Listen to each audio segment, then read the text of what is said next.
Stay tuned for a full hour of comedy.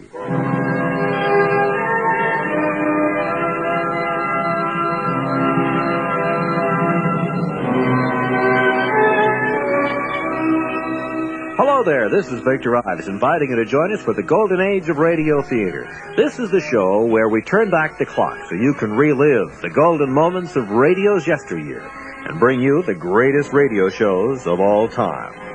This time we're going to spend a full hour with Edgar Bergen and Charlie McCarthy on the Golden Age of Radio Theater. Along with Edgar and Charlie, of course, regulars Mortimer Snerd, Effie Clinker, Jack Kirkwood, Professor Kirkwood, and Ray Noble and his orchestra.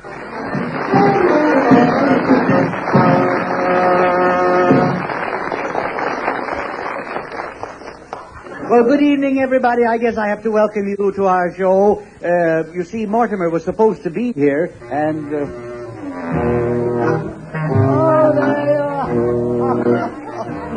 Hello there. Oh, give me a home where the cantaloupe roam. Yeah.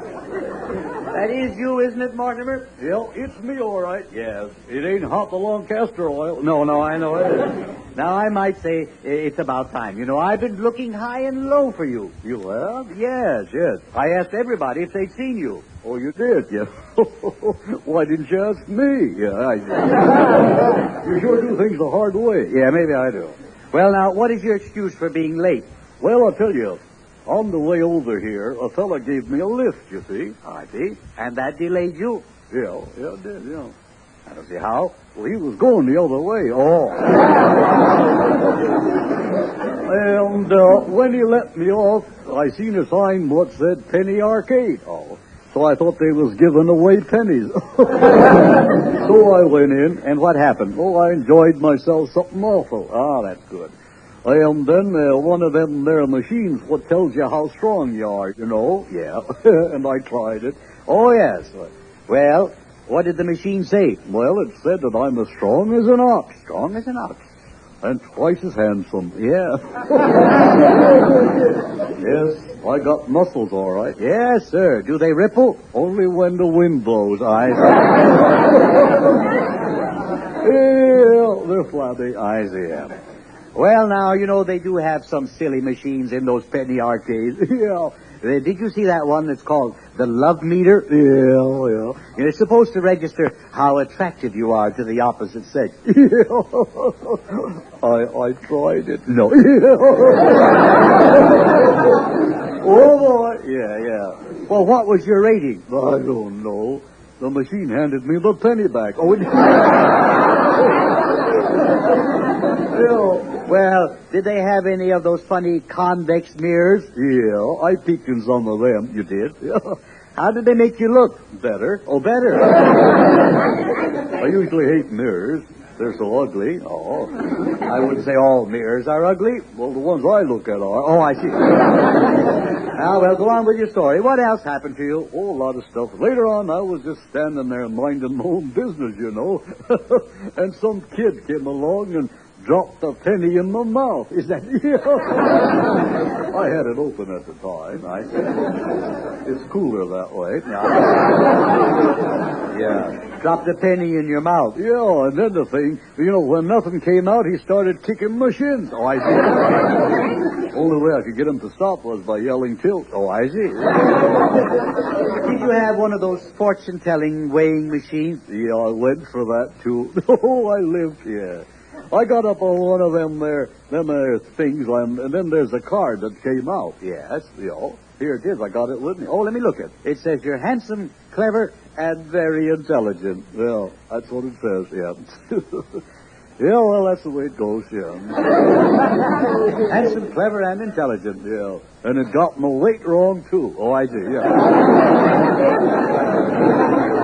Well, you had quite a time in that penny arcade. Well, you got no idea. Say, go ahead and ask me. Ask me what I seen in them penny movie machines, you know? All right. What did you see in that penny movie machine? Oh, don't ask. Oh, come on, tell me. Well, I think I'm too young to hear such things. Well, Was there a pretty cover girl? Yeah, but she was mostly uncover girl. Yeah. But I seen. I run right out of there and wash my eyes out in soap. Is that so? What kind of a girl was it? Well, I'll tell you, she was one of them what they called a hoochie smoochy dancer. I'm beginning to understand. Yeah, sure must have been cold in that little machine. Poor girl was shaking all over, yeah. Was she pretty? I say, was she pretty? Well, she didn't stay still long enough for me to see. You mean she was, wiggling? Yeah, well, I reckon she learned to wiggle her ears and then let the whole thing get away from her. Well, I think we got the picture. Well, then there's another girl came out with flowers around her neck, and she was wearing a hay skirt. A hay skirt?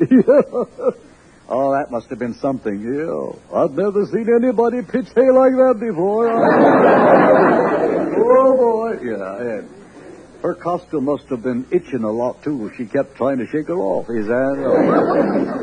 Almost made it a few times, too. Well, I better explain. She was doing a hula dance. Oh, what am I call it, dance? Yeah, hula dance. Yeah, you see, every movement she made meant something. The dance tells a story. Oh, is that what it does? Yes. Oh, I see. Well, I think she misspelled some of them words. Oh, yeah. The trouble with you, Mortimer, is that you're stupid. Well, it ain't so much trouble as you think it is. We'll return to Edgar Bergen and Charlie McCarthy in just a moment. Now back to Bergen and McCarthy.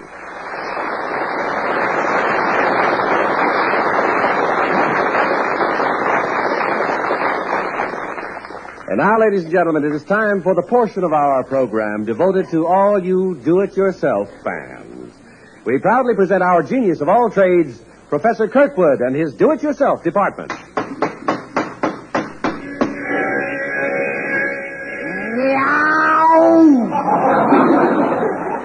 Good evening, Professor. And what is your do-it-yourself topic for today? My subject for today is bookmaking at home. Or how to win races and influence jockeys. And at this time, I'll read from my new bestseller, Drugging Horses for Fun and Profit. Now, just a second, Professor. Your subject tonight is unthinkable. No, it isn't. I thought of it, didn't I? Bookmaking at home. I'm surprised at you, Professor. Well, don't be. I've always been a betting man. I bet my wife she wouldn't marry me. And she called my bets and raised me 5. Nevertheless, I simply cannot approve. I always say gambling might easily lead to stealing, forgery, larceny, and embezzlement. You see, the possibilities are unlimited. As far as I'm concerned, I put my money to better use. You'll never catch me gambling. Or spending. When I was a boy, my father told me if he ever caught me gambling, he'd scalp me. Oh, so that's how it happened, eh? No.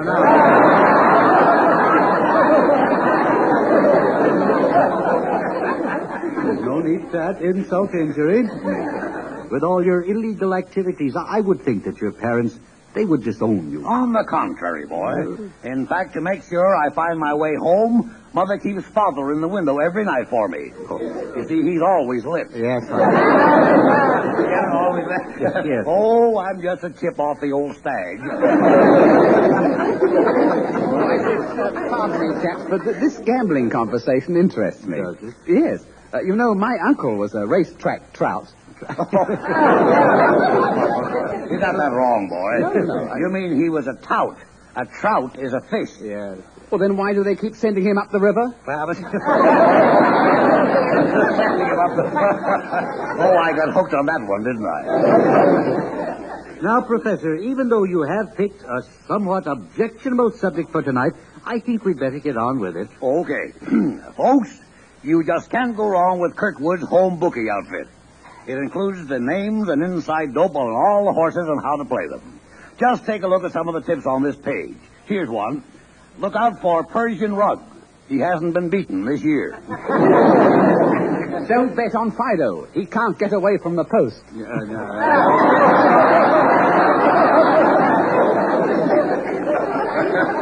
Or my lady's girdle always lets out in the stretch. Underwear usually creeps up on the inside. Lunch. That's a 12-to-1 shot. And strip tease. She's sure to show. Maybelline will win by an eyelash. Honey biscuit usually gets scratched. And long undies, often trapped in the rear. Professor, that's, I think, enough of that now. My kit also gives you all the information on the horse's breeding. Yes? Now look at this one, the Mambo Kid, out of Arthur Murray by Native Dancer. Then there's Queen Seltzer. Look at her breeding. Out of Fizzwater by Large Burp. Now, please, Professor, we just simply must get on. Now, do you have a system at the races? Oh, yes, of course. My system is purely mathematical. It combines the best features of differential calculus and voodoo. You simply multiply the number of letters in the horse's name by the Einstein theory, and square the hypotenuse times pi a la mode, and presto, you lose again. Could you tell us just how your system works at the track? Well, I usually bring along an ice pick. Ice pick. Then, before every race, I close my eyes and jab it into the racing form. I see. But the last time I did it, I think I jabbed too hard. What happened? The woman sitting in front of me came in first and paid $3.40.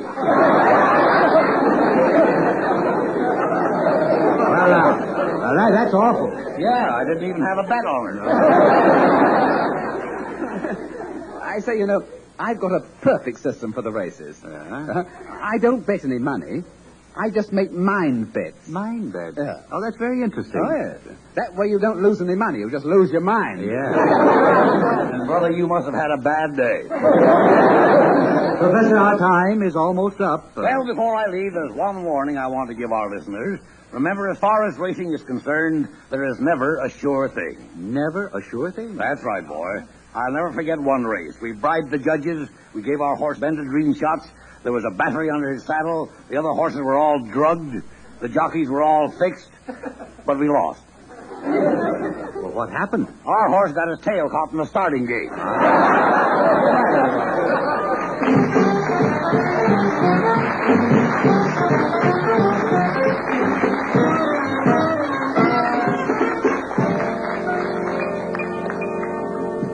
Well, hello there, Charlie. What you doing, Doctor? I don't want to talk to anybody. Answer this question. I do this. What is that? Aren't you going to say something to this nice audience out here tonight? Get lost. Well, now, what a way to talk. I want to be alone, that's all. Oh, I see. Well, what's the matter with Charlie, then? I'm so hot under the collar I could send up smoke signals. I'm mad. Oh, I see. I say, Charles, old boy, what's wrong? I don't want to appear rude, Ray. No? But drop dead. So. Better not talk to him like that, Ray. You see, Charlie has a chip on his shoulder. Really? I always thought that chip was his shoulder. Get lost, will you? Oh, you certainly are in the mood tonight. I'm so mad I could kill myself. Oh, how jolly. May I watch? No, you... Young man, suppose you tell us exactly what's happened. What's the trouble? Well, if you must know, Bergen, I've been jilted, tilted, and wilted. Oh, I thought everything was going along fine with that new girl. I can't understand it. Yesterday she said I was the light of her life. Yes. Yesterday. You were the light of her life. Yeah, only yesterday. And today she trimmed my wick. Oh, Oh, woe is me. well, it's as bad as that. Yeah, she's busted my heart, I tell you. First she told me my kisses were intoxicating. Yeah. Then the next thing I knew, I caught her mixing her drinks. Oh, I... Well, what happened? Well, I did everything. I was good to her. I took her every place. Then I caught another fella kissing her. Oh, I see. This doesn't set well. No, why should it? No. I shake the tree and another fella picks up the apples. Yeah. I say, Charles, maybe you should have followed my mater's advice. Yeah? Yes, she told me not to kiss a woman until I was 21. How old are you now? Well, Mater won't tell me. Oh. I don't know why I talked to him. I suffer. Oh, no, don't take it so hard, old boy. I'll cheer you up with some more of my witticism. No, that's right. Hit a man when he's down. It's no use, Ray. Don't try to take my mind off being mad. I want to stay mad, that's all. Oh, it's like that. Yeah. That's no good, Charlie. You see, anger causes the adrenaline glands to release glycogen in the liver. Oh, it does? Yeah. What does it do to the onions? Oh, never mind. You should take your setbacks with good grace. Just remember, everybody loves a good loser. Oh, sure. And yet if you win, you don't care who hates you. I say, I don't blame you for being upset. Yeah. No, I was once engaged to a girl, and she avoided me for the longest time. Yeah? Yes, and the next time I heard from her, she had 7 kids. No. Oh, definitely, yes. Made me so jolly well mad, I broke off our engagement. Yeah. Well, you did the right thing. Oh. Hasty, but you did the right thing. Oh. Lucky decision, yes. Oh. Oh, the human race, I tell you, the human race would be better off without women. Oh, now, wait a minute. That's a little bit too much. Why, without women, there would be no human race. It's just a lot of tricky propaganda they put out. No. Now, wait a minute. Frankly, Edgar, I myself am inclined to feel that men are superior in every respect to women. Now, I think you both have gone a little overboard here. I must stop you. After all, it's the women who have the babies. Well, it's easy for them. They're home a lot more. Oh, no. Please, Ray. Can't you see how bad Charlie feels? Yes, woe is me. Now that she's gone, my life is as empty as my piggy bank. Of course, she helped me empty it, too. I think I'll end it all. I'll get some DDT and commit insecticide. Oh, stop. Now, Charles, old boy, I wouldn't kill myself, really. Oh, yes. Oh, no. Remember, once you're dead, life isn't worth living. Well, you ought to know. Charlie, why don't you forget about this girl? Well, you may have a point there. She's the kind of a girl you can't forget. Oh. To my dying day, her name will be on my lips. Oh, she's so wonderful. Whose name? Her name. Who? Well, you know, what's her name? How do you like that? I forgot her name. Ridiculous. That's not it. No, I know it. I remember her name. It was Stanley. Stanley.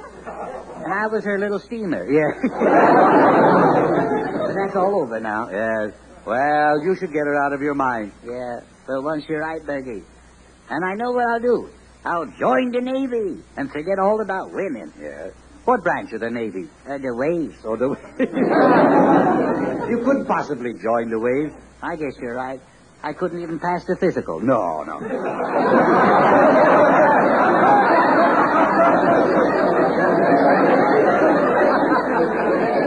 All right.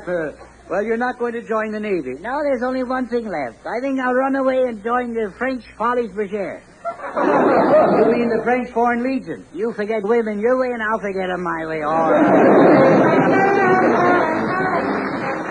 You're listening to the Edgar Bergen, Charlie McCarthy Show on the Golden Age of Radio Theater.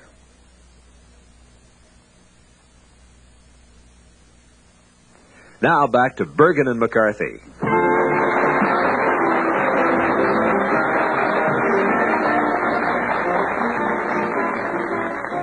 Ladies and gentlemen, today being Christmas, our purpose is to bring you exactly what we think you'd like to hear. And since one of the most popular shows on the air is the Panel Quiz Show, we now bring you our own version of just such a program. Ladies and gentlemen, we proudly present that exciting new show that tries to guess your occupation.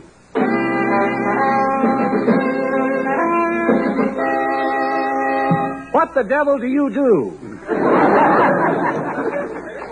Good evening, friends. I am your moderator, John Weekly. Once again, it is time to play What the Devil Do You Do? And now, here is our first contestant. Sir, will you tell our panel of experts your name and hometown? Yeah, sure. My name is Axel Svensson, and I come from Puget Sound, English. Mr. McCarthy, I see you have your hand up. Yeah. Have you guessed this man's occupation? His occupation? Well, I know he's no actor. That's correct. I wasn't one of them. Tell me, my good man, by any chance are you English? No, my goodness me, no, I'm not English, no.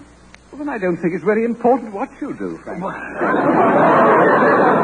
I'll say he's half Swedish and half Hawaiian. Half Swedish and half Hawaiian? Yeah. There's no such thing. Of course there is. Haven't you heard of Swede Leilani?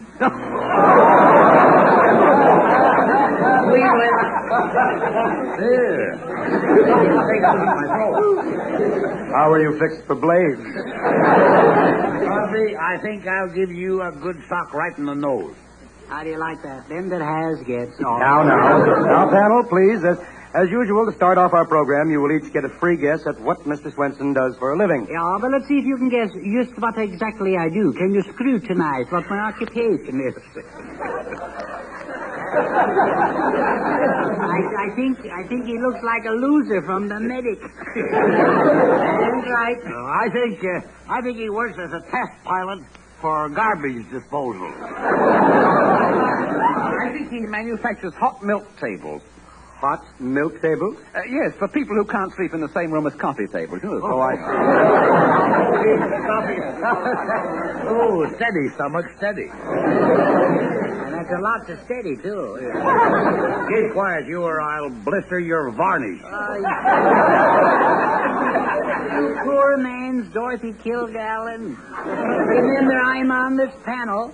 Let's face it, you are a panel.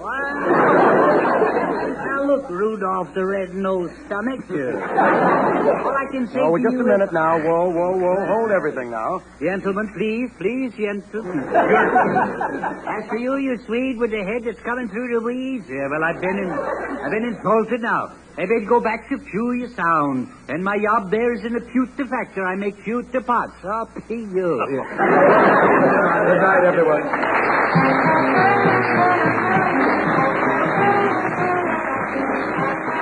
We hope you're enjoying Edgar Bergen and Charlie McCarthy on the golden age of radio theater. Now back to the laughs with Edgar and Charlie.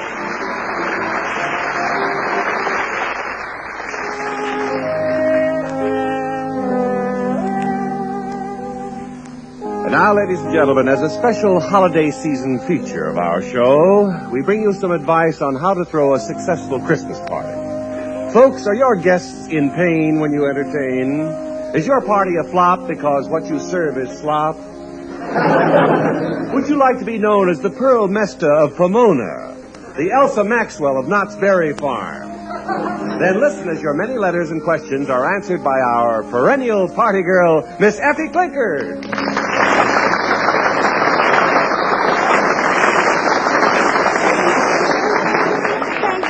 Thank you. Bless your heart.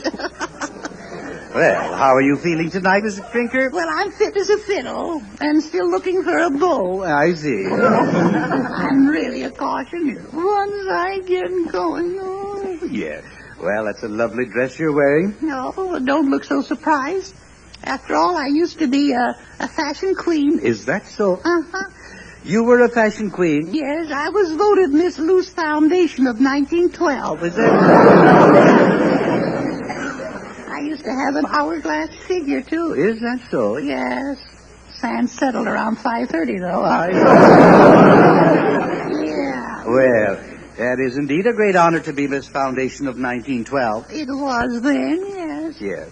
And when you throw one of your famous parties, I imagine you wear a strapless evening gown, don't you? No, I don't really. No? No, you see, with my figure, a strapless gown is too confusing. Oh, it is? Yes, it is confusing. Yeah. What do you mean confusing? Well, on me. Yes. You can't tell whether it's a skirt that's crept up too high or a sweater that slid down too low. Well, that would be confusing. Yes, it would. Yes. And I don't like to mislead anybody. No.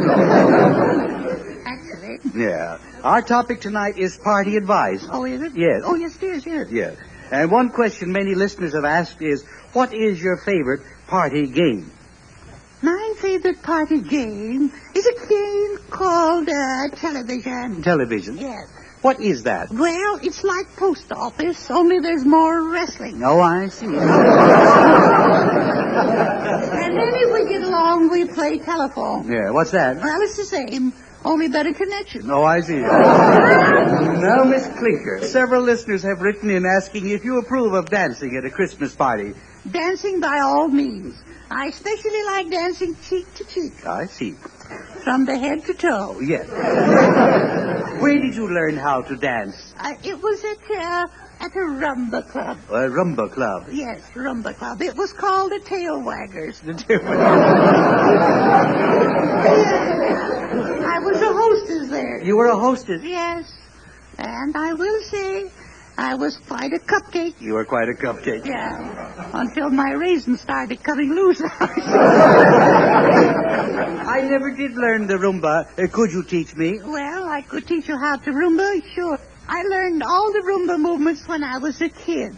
Oh, how's that? Well, you see, I had a tricycle with a loose seat. I see.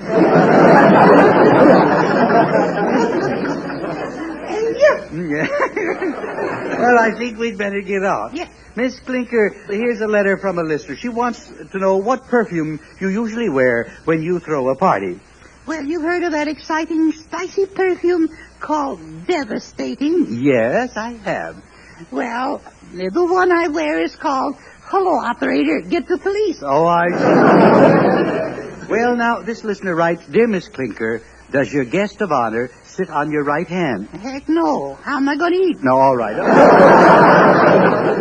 Dear Miss Clinker, what do you do with party leftovers? Party leftovers? Yes. I send them home in a cab. Yeah, I All except the men, of course. If no one claims them after 30 days, they're mine. see. Yeah. I have some of the cutest wrecks around my house. Here's another one. Yeah, I'll take him. No, I mean...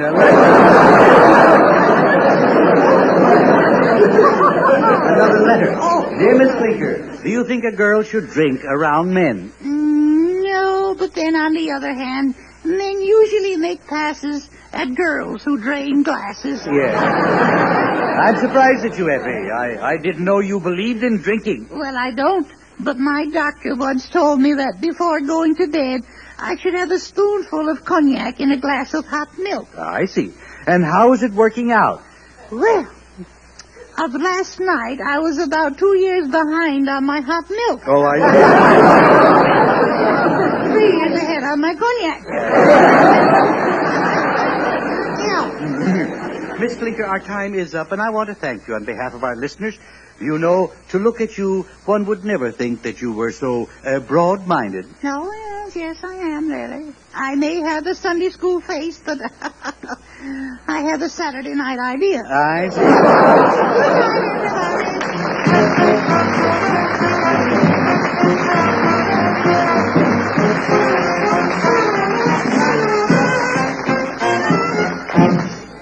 And now it's front and center for our wonderful vocal group, the Mellow Men, as they sing Arrivederci Roma.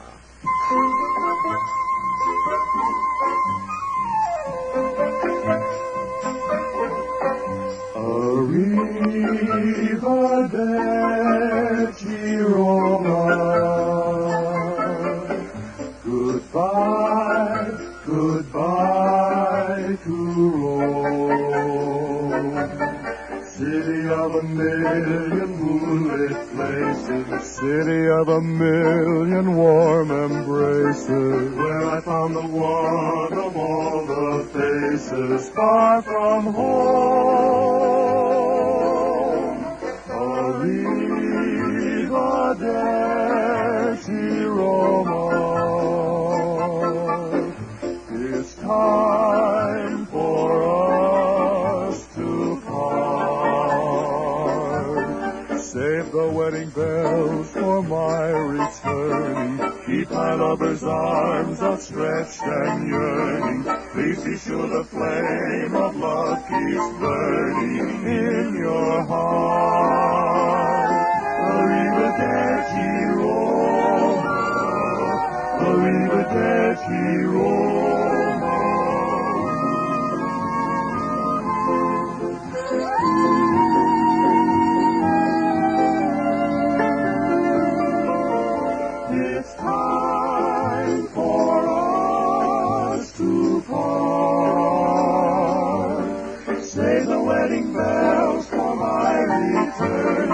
keep my lover's arms outstretched and yearning. Please be sure the flame of love keeps burning in your heart. Arrivederci,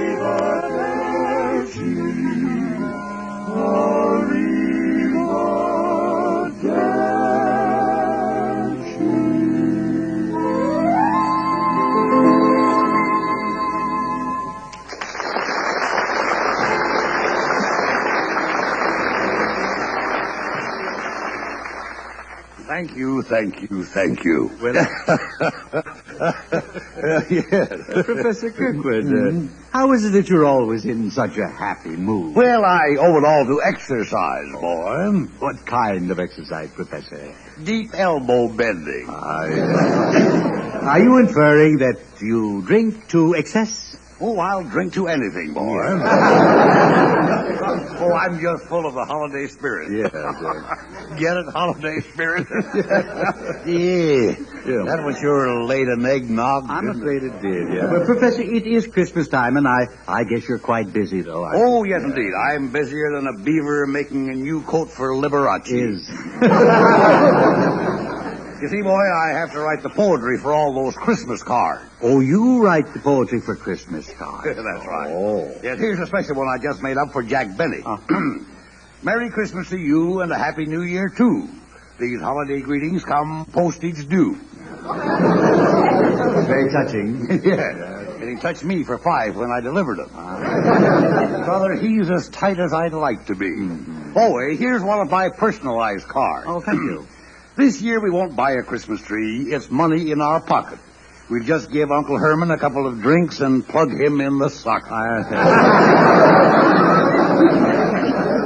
You do have a great talent, Professor. Oh, yes. Yes, it borders on genius. Just around the edge. Oh, there. yes. Thank you very much. I'm sure our poetry fans are interested in just what your schooling has been to achieve such genius. Well, I studied 4 years at Harvard. I can believe that. 4 years at Yale. Yes. And 1 week at Vassar.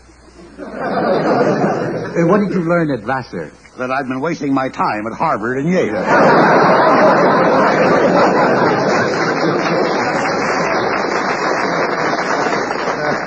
Have you been writing poetry long, Professor? Oh, yes, for many, many years. But I'll never forget my first poem. It was called Ode to a Peppermint.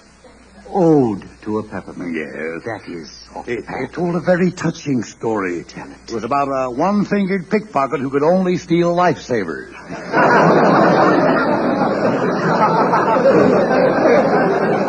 In different flavors, I suppose? Made no difference. Ah, well, that's very good. It must have been beautiful. Professor, you certainly loaded. That is, with talent, that is. Then you're right both ways. Well, right now, I think it's time to hear your poem. Would you mind carrying on, Professor? Not at all. No. I call this poem Ode to a Loved One. Farewell, close friend of olden days. Your warm caress I'll not forget. You comforted me in many ways, but now, grown old, you seem all wet. The hours you nursed me as I lay in illness on my bed of pain served not to make you less passé, and all is over and in vain. Too soon you aged, while I stayed young, and though you gave your life to me, such sacrifice must go unsung. It's been thus through eternity. Your once firm body had to sag, give way, and wilt. Alas, too bad. This is goodbye. Old hot water bag, I'm getting an electric pad.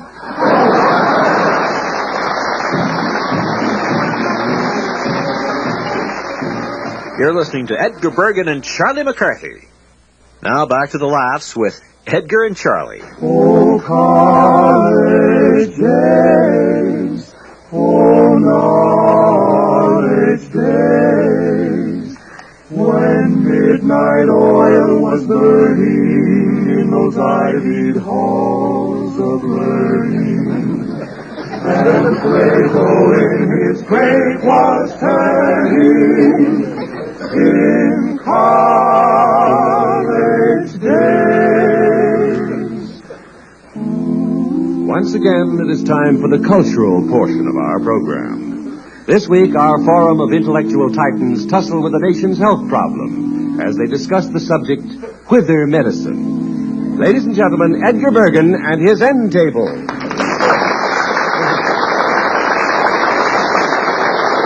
Thank you, and good evening, panel.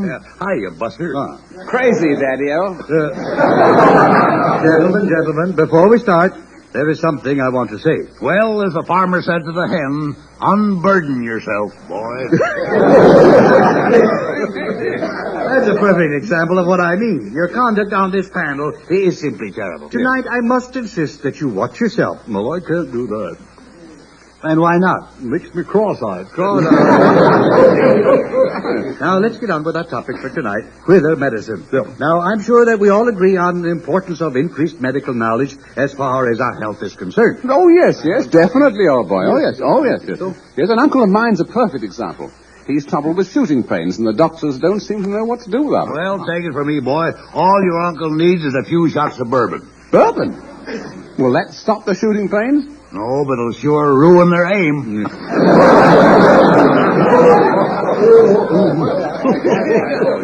You know, maybe your uncle's got the same trouble as my Grandpa Snurd has. Oh, really? What's wrong with him? Well, I'll tell you, he just had an operation and the doctors left a sponge in him. Oh, how terrible. Does he have any pain? No pain, no. But he gets awful thirsty. You know, Ray, your uncle's trouble might be his appendix. Well, in that case, maybe you'd like to send him a copy of my new book, one I've just written, How to Take Out Your Own Appendix at Home in Your Spare Time, or What to Do Till the Undertaker Arrives. Yes, but I say, oh, boy, look, how are you qualified to write a medical book? Why, I went to medical school, boy. I'll have you know I graduated with Dr. Scholl. Was that so? Of course, he was at the foot of the class. Dr. Scholl, the foot of it. Oh, we're getting corn plastered tonight. Really, if you were a doctor, have you done any surgery? Oh, certainly. Uh-huh. I operated on one fellow for appendicitis, but he died. Well, how come? He had measles. This is awful. Kirkwood, I'm beginning to think that you're a phony. Oh, now you hit me where it hurts, boy. How could I miss that target? Oh, well, back to Slenderella. I'm ashamed of you, Kirkwood. You are a quack. That's what you are, a quack. You mean he's got web feet? No, I don't mean that at all. I mean he's underhanded. Oh, underhanded, yeah. He ought to be good at milking. Yeah.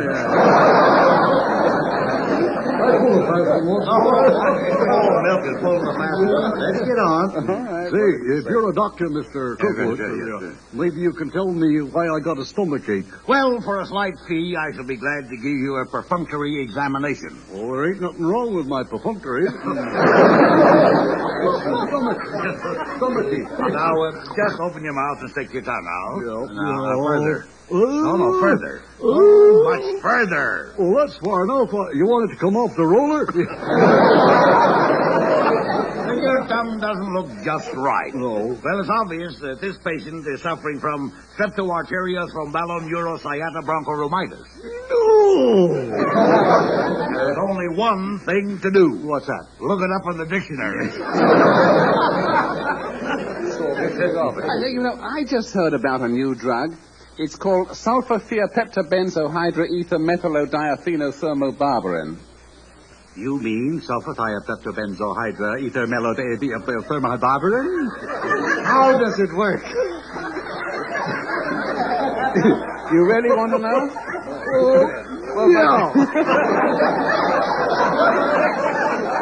Well, by the time you're through asking the druggist for it, you're cured. Thank you, young Dr. Moron. As far as I'm concerned, the only worthwhile medicine is my own Dr. Kirkwood's health elixir. Oh? It's 90% alcohol. What's the other 10%? Who cares? Please, we're discussing the wonder drugs. Now, what about antihistamine? Well, what about Uncle Julius? Yeah.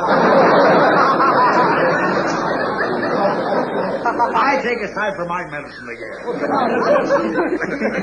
One conclusion I think we can make is that the wonder drugs have done much for our nation's good health. Oh, yes. Well, now you have something there. Speaking of good health, you know, the last time I saw my Uncle Julius, he was 96 years old, and there was a glow in his cheek. There was? Yes. Yes, old boy, his whiskers were on fire. You do get it, don't you? Yes, you're all over it. Oh, where's my medicine? Now, one of the great medical advances has been specialization. I think we should discuss the various fields such as pediatrics, neurology, dermatology, pathology, radiology, orthopedics, obstetrics, and gynecology. Now, Mortimer, would you like to collaborate? Oh, I feel pretty good now. You do.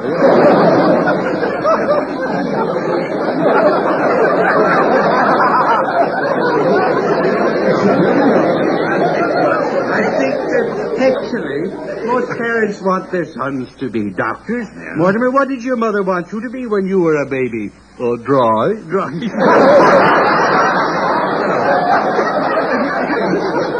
I shouldn't have asked. Now tell me, Mortimer, how is the medical situation in Snurdville? Do you have a good doctor? Yeah, there's Dr. Jenkins. He lives 2 houses away from our farm. Yeah.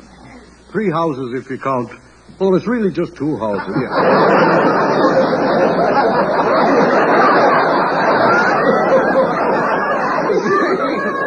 It must be nice to have the doctor so close. Yes.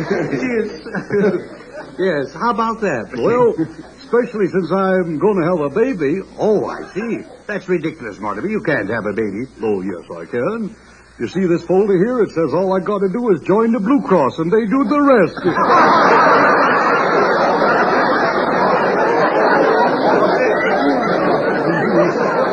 Oh, Mortimer, you haven't got a brain in your head. Oh, you've been peeking. Here I am, right through that hole there. Well, let me see. Let me take a Please stop. This is all. Panel. Hey, panel. Yeah. I'm afraid you've all been neglecting your intellectual development here. Now take me. My mind is always ripening. Naturally, it gets the full sun all day. Well, that does it. There's the buzzer. Good night, everybody.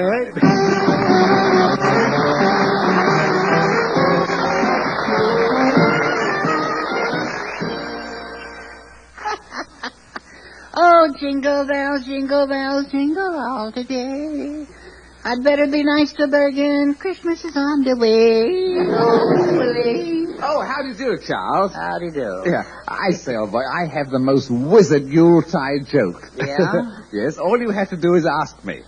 How come one of my shoulders is lower than the other? Oh. And then you'll come out with a doozy, huh? Oh, I will. Fool that I am, I shall ask you. Well, go ahead, Ray. How come one of your shoulders is lower than the other? Well, you see, old boy, it's my Christmas list. Oh, yes. I just threw that one in for what it was worth. Yes. By all means, ring up no sale. Or better still, ring up $10. $10? Yeah, that's what I'd like you to loan me before Bergen gets here, Raisy. I need the money to buy Bergen a Christmas gift. Oh, it's for Edgar. Oh, yeah. I've been looking at things over in Snagwell's department store. You see, they have a monster sale on. Say, old boy, do you think Edgar would care for a monster? Folks, you've all heard the 16 tons. Well, he's the one they dropped it on. Oh, I gotta get money some way. Hello there, Charlie. Oh, well, if it isn't my old pal, my old chum, Eddie boy, old chum, old pal.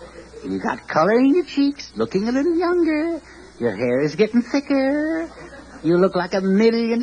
Really? Well, after taxes, yes, I see. Why don't you get to the point, Charlie? Well, all right. I thought it might do some good to ask you for some Christmas money, little dreamer that I am. Money? Yeah. You said money. Yes, money. You know. Money. Ask for it by name. M-U-N-E-Y. Yeah. I've already told you, Charlie, if you wanted money, to go out and get a Christmas job. Yeah? Yes. There's no greater pleasure than working for your money. Uh-huh. I feel that anyone who doesn't work isn't worth his salt. I see. Has your food been tasting flat lately? No. See, this is going to be a great Christmas. No money, no presents, no laughs. And Santa Claus will probably ignore me again this year. All right. I say, Charles, wasn't your Christmas tree loaded down last Yuletide? Christmas tree loaded?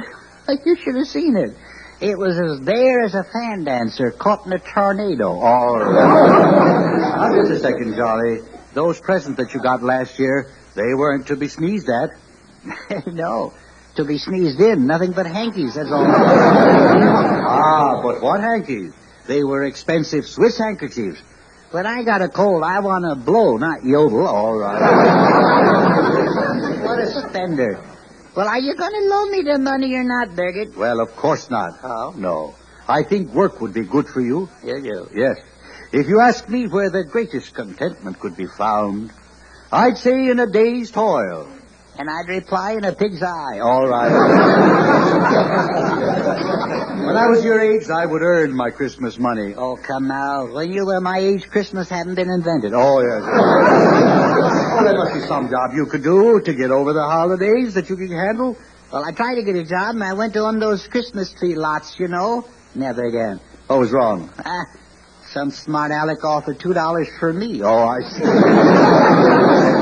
Really, Bergie, I tried to make money. I even tried selling some of my homemade candy. No luck. Oh, you made some candy. Yeah. Was it good enough to eat? I guess so. I tested it. I tried it out on my dog. Yes. What happened? He bit me. Oh, he bit you. Stuff just wouldn't sell. I don't know. Just a second. After all, this is the holiday season, and I hate to see you so unhappy. I'll give you the money that you need. You will? I will, John. Oh, you're a peach. You are an absolute peach. Yes. Minus the fuzz, maybe, but a peach. Yes. Well, now do you feel better? Yes, I do. And to show you my heart is in the right place, remember how I used to say that you were stingy, cranky, lazy, and untalented? Yes. Well, pick out one of them, and I'll take it back. All right.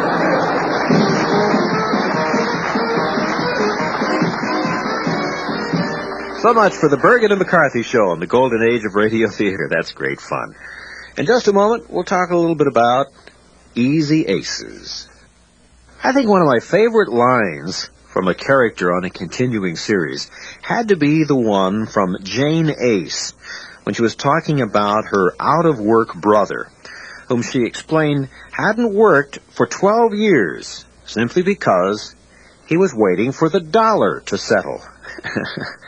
Here's a brief excerpt from Easy Aces. Well, Jane's 18-year-old niece Betty, who came to town to live with the Aces, has developed a crush on Marge's boyfriend, Neil Williams. At first, Marge took it laughingly, but last night when Betty came home accompanied by Neil, quite an argument ensued involving everybody. Our scene now is the following evening in the living room of the Aces' apartment. We find Jane and Mr. Ace alone. Listen. What a house, what a house. I'll never forget this day if I live to be as old as McCushla. Now, dear, you're going to have to help me figure this out. Put your paper down and listen to me. Well, what is it, Jane? I'm thankful to have a little quiet here tonight. I am, too. That's why I've got to help me figure out what's going on here. You know as well as I do what's going on. Betty's trying to steal Neil away from Marge, and Marge is mad because Well, that's just it. Who is Marge mad at? Who is Neil mad at? Who am I mad at? Eccentric. Yes, very. Beg pardon? I say the whole thing's a little too eccentric to suit me, and if you don't mind, I've got my own worries with this new job I've taken. No, now you've got to help me. I'm all ready now with this pencil and paper. Ready for what? I've got to make a list of what's going on here. A list? Yes, I can. From our scrapbook of sound, Easy Aces. This is Victor Ives speaking, thanking you for being with us and inviting you to join us again next time. We turn back the clock to relive the golden moments of radio's yesteryear and bring you the greatest radio shows of all time.